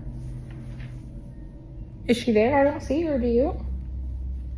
Pop. Oh. Did she leave? Nope. No, she's still there? Yes. Where? I put you down and you go show me where she is? Go show me. Go by her. Dad. Can you go give her a high five? Nope. Why? High five. You don't want to? There is nothing more unsettling than a toddler casually describing a nightmare standing right in front of them. When she asks what the presence is doing, the terrifying face and sound he mimics to demonstrate is pure nightmare fuel. But the absolute scariest part of this footage is how he physically tracks the entity's movements in real time. He doesn't just stare at one dark corner. He points to the end of the living room, then tracks it moving into the kitchen, and finally points straight up to the ceiling. In paranormal research, an entity that defies gravity to crawl or hover on a ceiling is almost never classified as a standard human spirit. That kind of unnatural, spider-like movement is a classic hallmark of something much darker, often associated with demonic entities or crawlers. The fact that this entity is intentionally keeping itself hidden from the adults while actively showing itself to the toddler is a textbook isolation tactic. It knows the child's sensory filters are still wide open, and it is deliberately using that connection to feed off his pure, unfiltered panic. After little Jensen's terrifying encounter with whatever was crawling on the ceiling, the family understandably set up a security camera to see what was actually happening in their living room. And a few days later, the camera caught another incident. The older brother, Tucker, is just getting ready to head out with his mum, but as he's standing there, the environment is clearly highly active. Keep your focus on the little toy duck sitting completely by itself in the middle of the floor, and keep an eye out for the strange, illuminated anomalies floating through the air. Watch Tucker's body language closely too. It looks like he might actually catch a glimpse of the movement out of the corner of his eye before they walk out the door.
When you combine floating orbs with actual physical object manipulation, it completely changes the conversation. Skeptics love to quickly debunk orbs as just dust particles or bugs catching the infrared light of a security camera. But in paranormal research, when an orb is captured in the exact same frame as a heavy physical interaction, like a toy being dragged across the floor, investigators classify those spheres as concentrated balls of raw spiritual energy actively trying to manifest. The creepiest part of this footage is the timeline of the movement. The entity moves the duck slightly while Tucker is standing right there, almost like it's testing the waters to see if he notices. But the absolute second the front door closes and the house is completely empty, the toy is forcefully dragged even further to the right. It proves that whatever has attached itself to this family isn't just putting on a spooky show for an audience. It is physically occupying their space, and it has absolutely no problem playing with the kids' toys the moment they leave the room.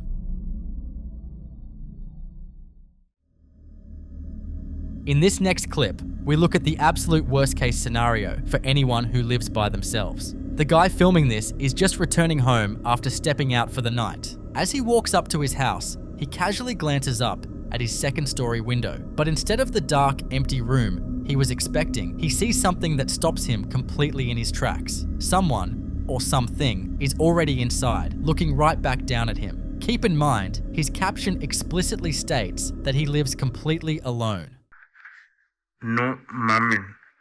Acabo de llegar del trabajo y vean lo que estoy viendo en la ventana. No mamen.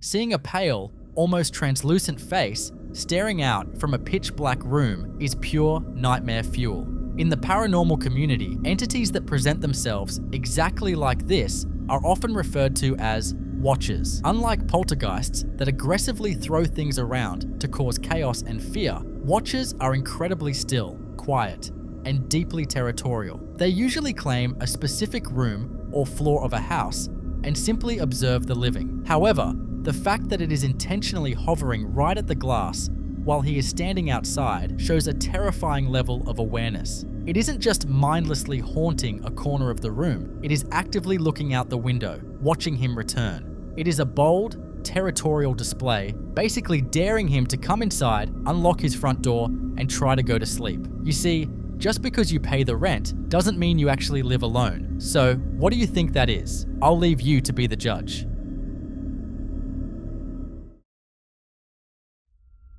In this next clip, we tap into one of the most primal fears you can experience. You're home completely alone, locked in your bedroom, when someone starts knocking and calling your name in your mother's exact voice. The only problem, the first time this happened, she was actually on the phone with her real mum at that exact moment, who confirms she isn't anywhere near the house. When dealing with a mimic, the golden rule is to never respond and never open the door. But watch what happens when she refuses to answer and the entity decides it's completely tired of waiting in the hallway. Hey guys, I'm home alone and I'm getting ready for bed. Adrena! Mom? Are you home? Adrena! Are you there? Wait, I thought you weren't gonna be home for another 30 minutes. What? Adrena!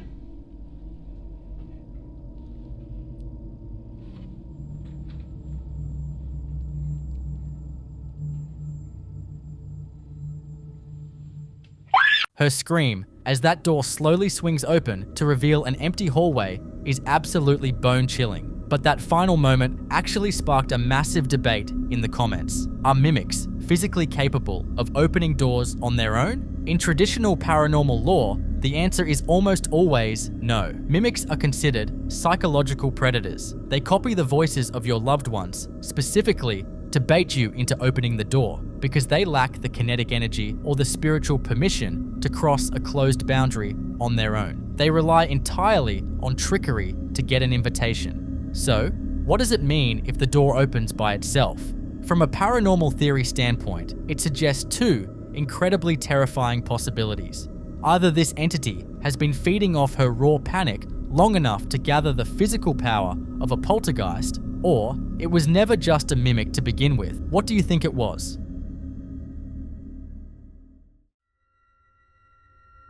In this next clip, a man was walking through the Valley Plaza Mall late at night, long after the stores had closed and the crowds had gone home. It should be dead silent, but as he's walking past the dark storefronts and empty massage chairs, he hears something that immediately makes his blood run cold. The distinct, echoing sound of children laughing. So, he immediately pulls out his phone to document it and manages to capture the giggling on camera. But as he's trying to figure out where the sound is coming from, he notices something moving in the shadows down the hall. Keep your eyes on the dark kiosk counter in the distance and listen closely.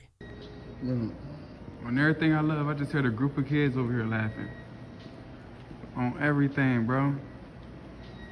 I just heard a group of kids laughing. Where the hell the kids at? What the fuck? Bro, I know I'm not tripping, bro. I just heard a whole bunch of kids laughing, bro. You hear that shit? What the fuck? Bro, I'm in the mall by myself. Where the fuck is that shit coming from? I know y'all heard that shit. Bro, what the fuck? I'm about to get about this bitch. What the fuck is that?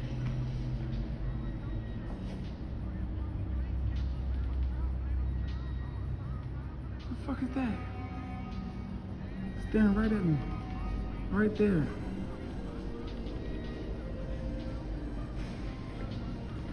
My heart beating fast as fuck, bro. I'm scared as fuck.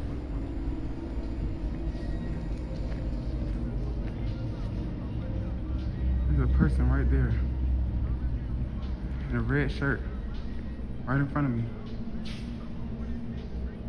Right there, y'all see him. There's a person right there. Bro, what the fuck going on? He just standing there.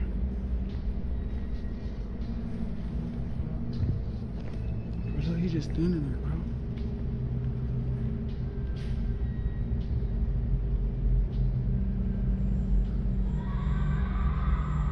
Bro. Bro. I'm out of here. Hearing a child's laugh in an abandoned or empty space is basically the ultimate horror movie cliche, but in the paranormal community, it is actually taken very seriously. There are generally two schools of thought when it comes to phantom children. The first is that it's residual energy. Moles are places of high emotion, excitement, and energy, especially for kids. That intense joy can basically get recorded into the environment, playing back like a broken tape when the building is quiet. However, the second theory is much darker. Many investigators believe that malevolent entities will actively mimic the voices of crying or laughing children. It's a predatory tactic designed to instantly lower your guard and trigger your natural instinct to go investigate and help. When you combine that phantom laughing with a physical shadow ducking behind a counter in the distance, it looks a lot less like a residual echo and a lot more like an intelligent entity playing a very dark game of hide and seek, actively trying to bait him further into the dark mole.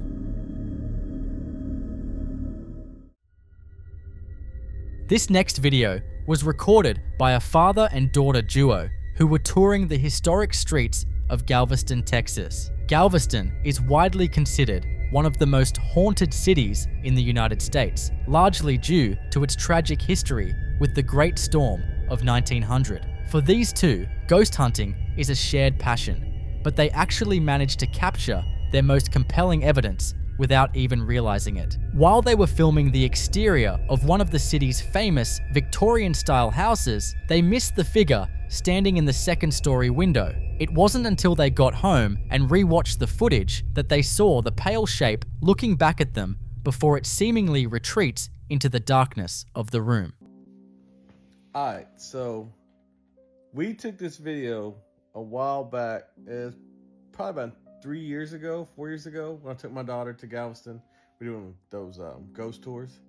And later we come back and my daughter says, "Dad, look, I think I got something on one of her live photos that she did." And we've always wondered if that was something, but y'all let me know what y'all think. We think it's somebody there, like a ghost, and then he disappears. Like he's in the frame, then he disappears in the window. Now I'm gonna zoom in on it and play it. It was a live, so I have to zoom in and then do it because it's hard to see the whole video, but when we saw it there, that's what we call it. Y'all tell me what y'all think this is. So like you see there's a guy right there, like the picture of him, and then if you look, it's like he walks away, like it walks from, he's there and then he just walks away like through the thing. So y'all tell me what y'all think about that. I don't know. I know it's kind of hard to see on there, and I was trying to zoom in and zoom out and trying to get a closer look at it, but the first picture I put, it shows like it's still framing me up close, and it looks like a guy with like a hat with the white, looks like a figure in that window. It said I had to try to zoom in because it's a live video, so if you push it one way, you have to zoom on it just right so it follows it. But I don't know. What do y'all guys think? Do we get something? Do we not get something? Is it maybe something? Could it be a ghost? Could it not be a ghost? I wanted to research more on like that house because apparently there was a lot of stuff that went on in that house. If you've ever taken the tour in Galveston, one of them that goes by, we've taken a couple times just because me and my daughters, we love to go ghost hunting. But we've taken it a couple times. They showed us other pictures and stuff around there. Some other pictures other people have taken. But yeah, just let me know what y'all think. I mean, I talked to one of the tour guides that gave us the tour last time. I showed her that and she was like, yeah, I think that's something. So I don't know if she's saying that or what, but y'all tell me what y'all think.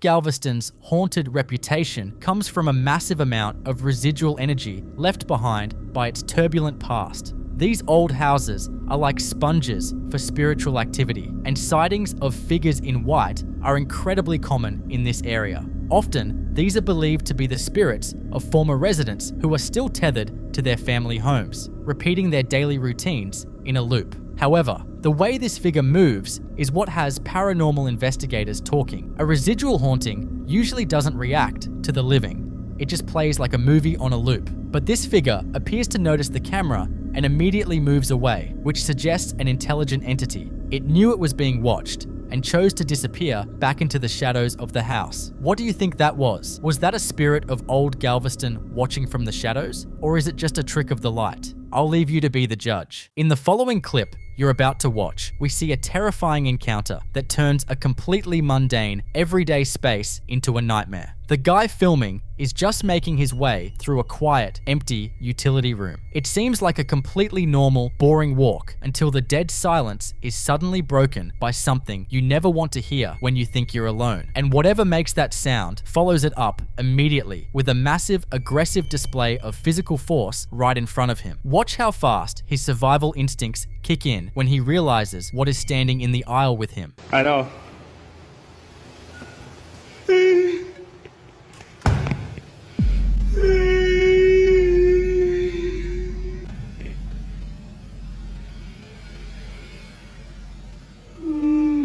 Moving a heavy, front-loading appliance door on its hinges requires a significant amount of physical strength. It's not something a draft or a slightly uneven floor is going to accomplish. But where this happens is actually the most interesting piece of the puzzle. In paranormal lore, utility rooms, basements, and laundry areas are notorious hotbeds for spiritual activity. Paranormal investigators widely believe that water is a massive conductor for spiritual energy. Entities naturally gravitate toward places with heavy plumbing, drainage, and large electrical appliances. Those elements combined create a massive, easily accessible pool of kinetic and electromagnetic energy for them to draw from in order to physically manifest. Whatever is sharing that room with him isn't just a weak, residual spirit. It has siphoned enough ambient energy from its environment to not only project its voice, but to physically interact with the real world. It wanted to stop him right in his tracks and show him exactly who was in control of that room. What do you think was sharing that room with him? I'll leave you to be the judge.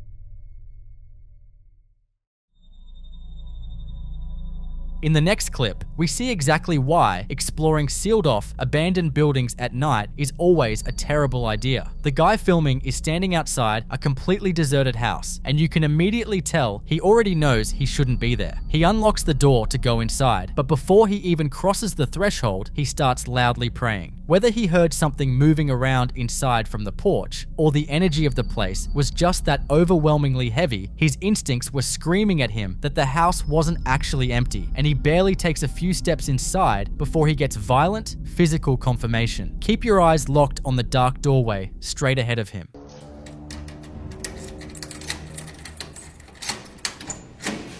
بسم الله الرحمن الرحيم يابا بسم الله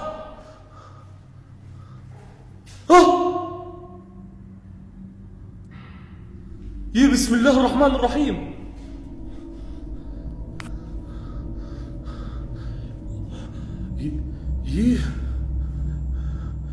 يا بسم الله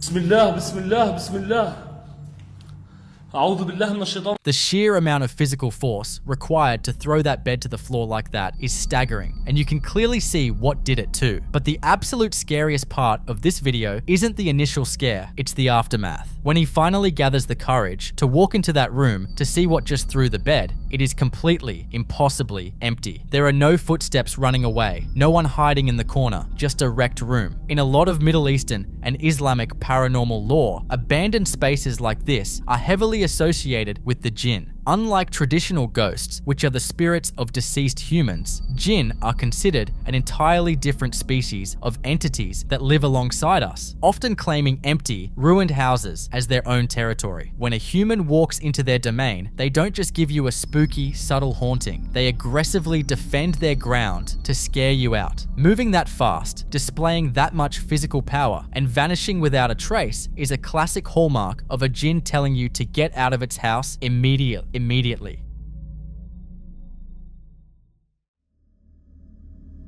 In this next clip, we dive into one of the most unsettling phenomena in the paranormal world. Children seeing things that adults completely miss. People don't just randomly film their family sleeping for no reason. This kind of terrifying incident had actually been happening for a while, which is exactly why the father finally decided to set up a night vision camera in their room to capture it. They are all fast asleep until the little girl suddenly wakes up in an absolute panic. Skeptics will immediately try to brush this off as just a standard childhood nightmare, but her body language completely disproves that. When a kid wakes up from a bad dream, they usually just cry and bury their face in their parents' chests for comfort because the scary thing was inside their head. But she doesn't do that. Her eyes are locked on a very specific physical spot in the room. She is actively tracking something. Watch what happens to her level of terror when her dad actually tries to walk into the dark to check it out.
In the paranormal community, it is a widely accepted theory that young children possess a much broader sensory frequency than adults. Because their minds haven't been conditioned to logically filter out the impossible yet, they are highly sensitive to spiritual entities and energy shifts that we are completely blind to. The most chilling part of this footage is her reaction when her father steps toward the area she's staring at. She starts screaming purely because she doesn't want him going over there. She isn't remembering a scary dream. She is actively watching something standing in the dark, and she is genuinely terrified for her dad's safety. When a child reacts with that much intense protective panic to an empty space, you don't go investigate the dark. You just turn on every light in the house and maybe call for an exorcism.